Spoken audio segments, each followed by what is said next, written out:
welcome back. I have decided this is the place to film because I get to sit, it's a bed, it's comfy, the background doesn't look like total crap, and yeah! Today we're going to be discussing The Unbecoming of Dyer by Michelle Hodkin. Not Hodkins, which I thought it was for like 10 years. So this book is basically about this girl who had this accident happen to her about, I want to say, half a year ago, and you don't actually know what happened. You just know she has been traumatized by it and her friends died from it. That's all you know from it in the beginning. And she's been having like PTSD because obviously if all your friends die and you're in this accident, you're gonna be traumatized from it. She's finally going back to school after this huge accident has happened. She's finally been able to kind of deal with all these things that have been happening with her. But the thing is, she's seeing her dead friends everywhere. Like everywhere. She's at school, she's seeing dead friends. She's walking around, she's seeing dead friends. She's hallucinating all these things. And it's not just dead people, it's also the class like caving in on her and her dying while on the floor and nothing happens. She just zones out and then suddenly everything's back to normal. I want to say that's as much as I can say just because spoilers, obviously. Basically, there's this girl and she's going crazy, but is she crazy? Is it powers?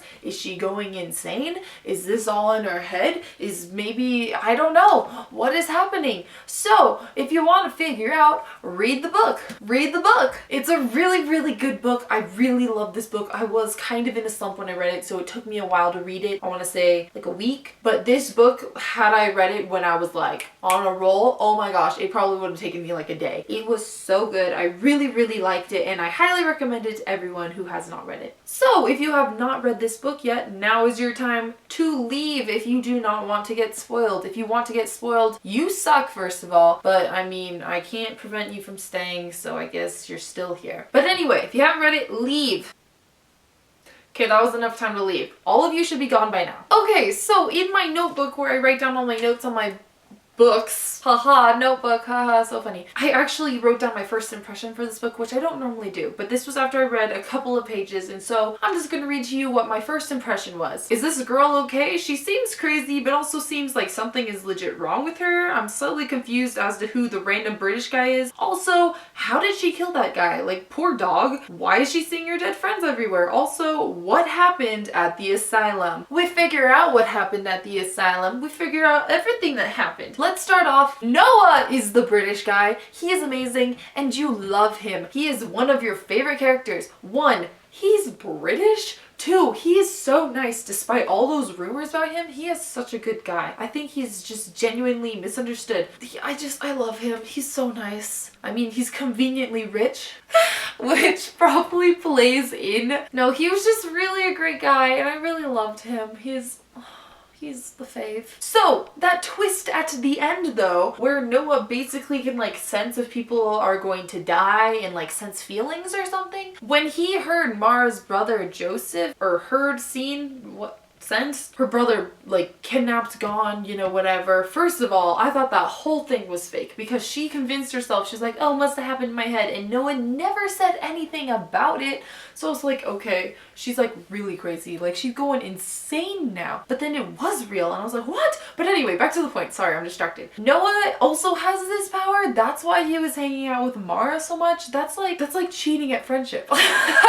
Like, you know her. I just like, that's so weird. What is causing these powers in people? Is it trauma? Is it what is it? What is causing this? I mean, I assume it's answered in the next couple books. Don't tell me if it is, but I assume it is. Maybe it's trauma. I don't know, but why is he special? What are the odds? I mean, okay, normally I get annoyed by the whole I'm special, we conveniently happen to meet sort of thing. No, I'm not about that. But in this case, I was okay with it because he heard her voice first and was like, you're the girl who I heard. I have to get to know you. That's okay. I was okay with that. Normally, I hate it. I'm like, what are the odds? There are 7 billion people on this planet. What are the odds, you know? So it was, in fact, Mara who did actually kill her friends. I thought maybe the building collapsed. That was my theory the whole time. The building collapsed on them and they died. And I never really thought it might have anything to do with her being able to, I don't know, kill people with her mind. Her boyfriend was like attacking her and she like panicked and something happened. She flipped out and she accidentally killed her friends, which I can't even imagine just how terrible that would be. That's insane. I mean, her stupid boyfriend though, like honestly, like she said no, like stop. Like, I mean, you didn't deserve to die for it, but like stop. So this book didn't particularly have a plot to me. I said this about the last book I read. It did have a plot. I wouldn't say it was a weak plot because I liked it. I'm just saying it wasn't a very like things happen plot. It was more of just like la la la. Yay. It was good though. Don't get me wrong. It was good. I really did like it. It was a lot of like Mara goes to school, she sees something weird, she goes home, she does something weird happens, Noah's there and it's weird. The bathtub scene where she thinks she lost her earrings and she sees them in the bathtub, which is filling with scalding water. One, if you're gonna take a bath, why are you filling it with scalding water? Like literally boiling. Like I like hot water and I'm not gonna put boiling water in a bathtub. Two, if she, that scene stressed me out so much because she sticks her hand in and then she can't get it out. She can't move. She's just stuck there. And I was panicking. Then she's there for like hours. She's there for like 2 hours or something and her parents find her and she's fine. And then later on she's healed the bandages or she's fine. I'm like, what is happening in this book? It was so good. I need answers. I need the next book. Oh my gosh, that bathtub scene was insane. I can't. Why did she think they fell off? Because her mom later was like, you're wearing your earrings. And she's like, what? Oh, I mean, she's crazy. But why? Okay, that dog man that died, I don't want to be like rude or anything, but he totally deserved to die. He was the worst. He was the worst character. I hated him. He was a jerk. Honestly, like, okay. Yes, I realize it's not that big of a deal to most people, but like animal abuse and cruelty to me is like a major no. Like I am not down for that because I cry over everything. You gonna hurt an animal, I'm gonna hate you, I'm gonna cry, and I'm gonna hate you and cry at the same time. Honestly, when he died, I was like, yes, like get it, yes, kill that guy. But at first, she imagined it and she walked away. I thought she actually had killed the guy and I was like, you go girl, you kill someone on the way to school. But then she came back and she was like, holy crap, I killed that guy. And I was like, oh, I guess she imagined it, but then it happened. And I mean, I was still happy he died. He was a terrible person. Like, who are you? Who do you think you are? You think you can just treat dogs that way? Dogs are literally like the purest form of anything on this earth.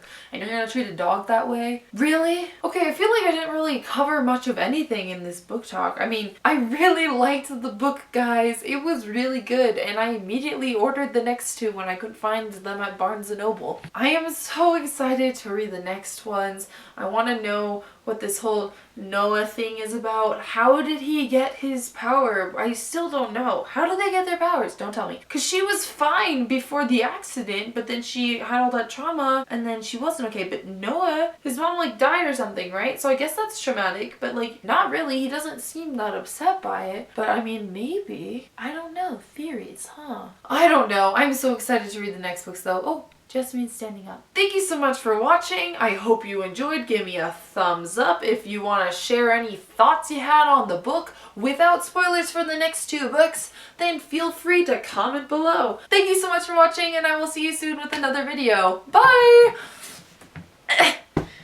Every time.